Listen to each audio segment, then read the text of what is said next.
युद्ध जिसमें ना कभी किसी का भला हुआ है और ना ही कभी किसी का भला होगा, चाहे वो हारने वाली पार्टी हो या जीतने वाली, हर किसी को इसमें दुख का सामना करना ही पड़ता है। और ऐसा ही कुछ हो रहा है इसराइल के साथ में, जो पिछले 2-3 साल से लगातार युद्ध की स्थिति में है, जिसने निर्णय किया था कि वो गाजा पट्टी को पूरी तरह से समाप्त कर देगा और इसीलिए अपने सैनिकों को लगातार युद्ध में बनाए हुए है। लेकिन इसराइल अब अपने ही सैनिकों से हारता जा रहा है।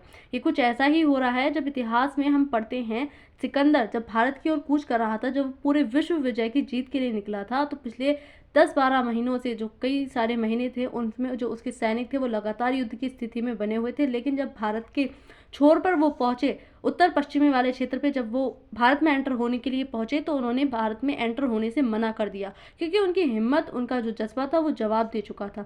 अब उनमें हिम्मत नहीं बढ़ी थी कि वो आगे जाके बढ़ सकें। कुछ ऐसा ही हो रहा है इसराइल के सैनिकों के साथ में, अब वो भी अपनी हिम्मत हार रहे हैं।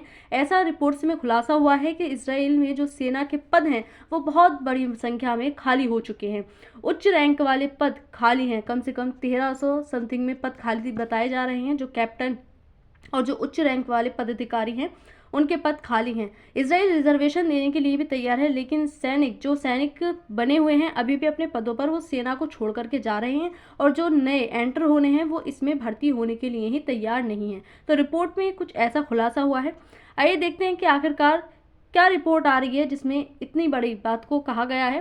क्या इसराइल अपने सैनिकों के साथ ज्यादती कर रहा है? क्या जबरदस्ती उनको युद्ध में खचेड़ा जा रहा है? क्या उनके अधिकार, उनका जो मानवीय स्वरूप है, यानी कि जो मानव अधिकार हैं, वो पूरी तरह से उल्लंघित किए जा रहे हैं? तो यहाँ हम देख सकते हैं, जो कि टाइम्स ऑफ इसराइल, जो कि इसराइल का ही न्यूज़पेपर है, उसी ने ये आर्टिकल निकाला है। नए आंकड़ों से पता चलता है कि आईडीएफ को जनशक्ति संकट का सामना करना पड़ रहा है, क्योंकि सैन्य करियर के लिए कम सैनिक इच्छुक हैं। यानी कि जो सेना है, इसराइल की सेना, वो हारती जा रही है, क्योंकि जो सैनिक हैं वो सेना में ही भर्ती होने के लिए अब तैयार नहीं है, जिसकी वजह से जो इसराइल है उसकी सेना गिरती जा रही है, क्योंकि सेना का मनोबल गिरता जा रहा है। तो Israeli military faces worst man power crisis in its history general Wars.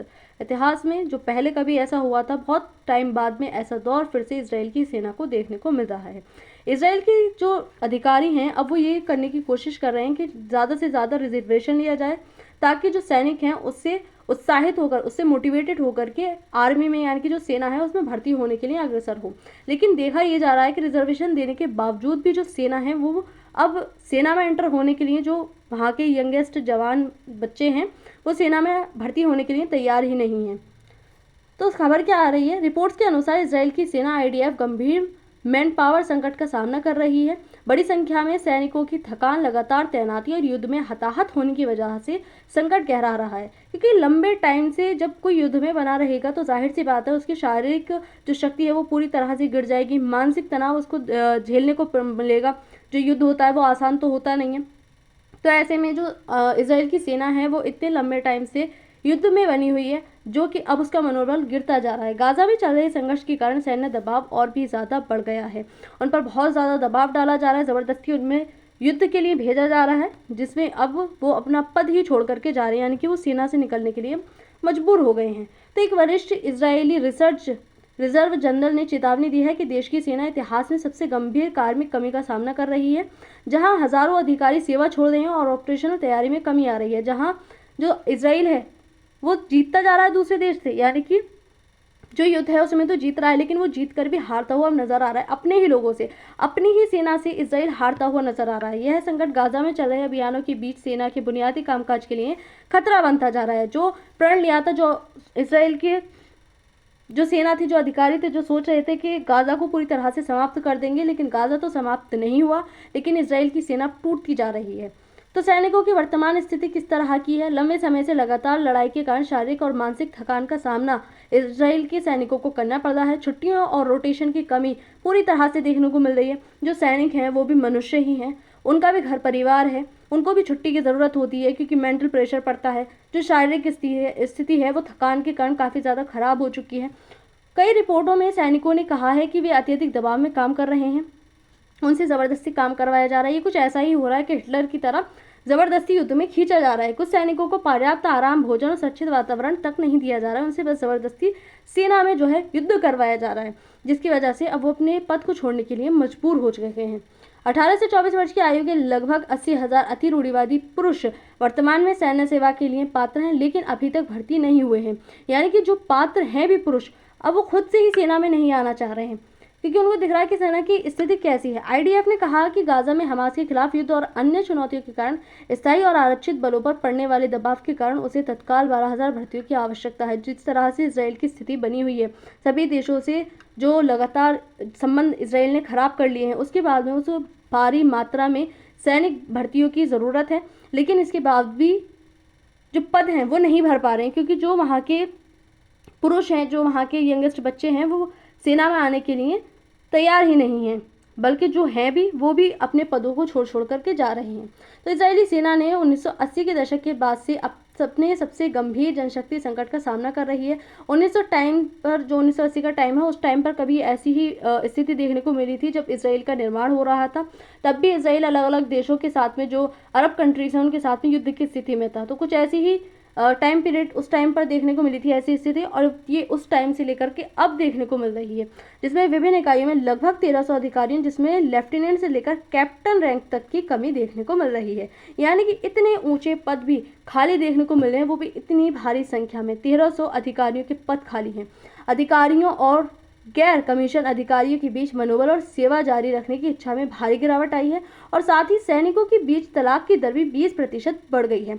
Israel में ये देखने को मिला है कि जो युद्ध की स्थिति में सैनिक बने हुए, उनका पारिवारिक और जो उनका सामाजिक स्थिति है वो भी बहुत बुरी तरह से प्रभावित हुई है। 20% वृद्धि तलाक यानी कि डाइवोर्स में देखने को मिली है। हिब्रू मीडिया के अनुसार गाजा पट्टी पर 2 साल से अधिक समय तक हमले के बाद नए आंकड़ों ने इजरायली सेना के भीतर बड़े पैमाने पर जनशक्ति का संकट उजागर किया है। ऐसा रिपोर्ट्स में खुलासा किया गया है कि किस तरह से जो सैनिक हैं उन पर दबाव बनाया जा रहा है। यह बयान ऐसे समय में आया है जब इसराइल की नेसेट विदेश मामलों और रक्षा समिति में सैन्य भर्ती कानून से प्रभावित छूट पर बहस चल रही है। यानी कि जो सैन्य भर्ती है, सेना में जो भर्ती की जाती है, उसमें रिजर्वेशन देने की बात की जा रही है इसराइल के अधिकारियों द्वारा। लेकिन इसके बावजूद भी जो रिजर्वेशन दिया जा रहा है, इसके बाद भी वहाँ पर सेना की पूर्ति नहीं हो पा रही है। सेना के जो पद खाली हैं उनको नहीं भरा जा रहा है। रिपोर्ट में कहा गया है कि मनोबल और सेवा जारी रखने की इच्छा में भी भारी गिरावट आई है। केवल 63% गैर कमीशन अधिकारी एनसीओ ही सेवा जारी रखने के इच्छुक हैं, जो 2018 में 83% से भी कम देखा गया है। यानी केवल 83%, 100 में से 63% ही ऐसे हैं जो अभी सेना में बने हुए हैं या सेवा देने के लिए तैयार हैं। अधिकारियों के लिए यह संख्या 37% है, जो इसी अवधि के 58% से भी कम है। इजरायली सैनिकों के परिवारों को भी लगातार युद्ध के कारण बहुत नुकसान हुआ है। जो इजरायली सैनिक हैं उनके पूरे परिवार जो हैं वो बर्बाद हो चुके हैं, क्योंकि जो सैनिक हैं वो घर का दरवाज़ा ही भूल गए हैं, क्योंकि वो वहाँ पर जा ही नहीं पा रहे हैं, लगातार युद्ध में बने हुए हैं। तो जिस तरह से रिपोर्ट्स आई है, तो क्या ये वाकई ज़्यादती है जो इसराइल कर रहा है सैनिकों के साथ, वो ज़्यादती कही जा सकती है? विशेषज्ञों का मानना है कि लगातार युद्ध में झोंक देना सैनिकों के अधिकारों का उल्लंघन है, क्योंकि वो भी मनुष्य हैं, वो भी, उनके भी परिवार है, बच्चे हैं, बीवी हैं, तो उनका भी घर परिवार है, उनकी भी सोशल लाइफ है, वो भी अपने घर जाना चाहते होंगे। तो ये कहीं ना कहीं जो मानव अधिकार है और सैनिकों के अधिकार हैं वो पूरी तरह से उल्लंघित किए जा रहे हैं। यदि सेना के सैनिकों को पर्याप्त आराम, सुरक्षा, संसाधन नहीं देती, इसे ज्यादती की श्रेणी में रखा जा सकता है। जिस तरह से उनको लगातार युद्ध में बनाया हुआ है, उससे साफ जाहिर होता है कि किस तरह से उन पर दबाव डाला जा रहा है और ज़बरदस्ती उनसे युद्ध में उनको भेजा जा रहा है। इसराइल के कुछ परिवारों और संगठनों ने सेना पर आरोप लगाए हैं कि वह अपने ही सैनिकों को ओवरवर्क करवा रही है, यानी कि ज़बरदस्ती और ज़्यादा काम उनसे करवाया जा रहा है। तो इस तरह की जो स्थिति है इसराइल में सैनिकों की बनती जा रही है, जो कि अपने पद छोड़ने को मजबूर उनको कर रही है। मैन पावर संकट के कारण क्या हो सकते हैं? तो युद्ध की बहुत लंबी अवधि हो चुकी है। पिछले 2-3 साल से लगातार युद्ध चल रहा है, जो कि रुकने का नाम ही ले रहा है, जिसकी वजह से जो सैनिक हैं उन पर मेंटल प्रेशर पड़ रहा है। रिजर्व सैनिकों को बार बार बुलाया जा रहा है। कई सैनिक थकान के कारण सक्रिय ड्यूटी छोड़ रहे हैं।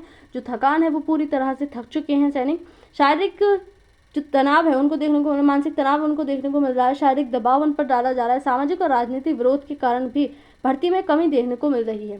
सैनिकों पर इसका क्या प्रभाव पड़ रहा है? तो सबसे बुरा सैनिकों पर ही प्रभाव इस पर देखने को मिल रहा है।